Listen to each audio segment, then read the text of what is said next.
Hi, my name is Kristen and I work for Daly City Recreation, and today we're going to be making an origami finger puppet. Start by having your paper color side face down. Now you're going to want to fold it in half diagonally and unfold. Do the same thing the other way, but keep it folded.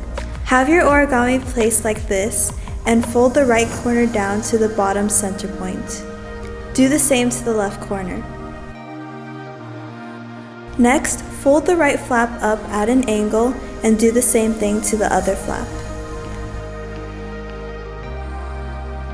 Fold one layer from the bottom to the top point and then turn your origami over.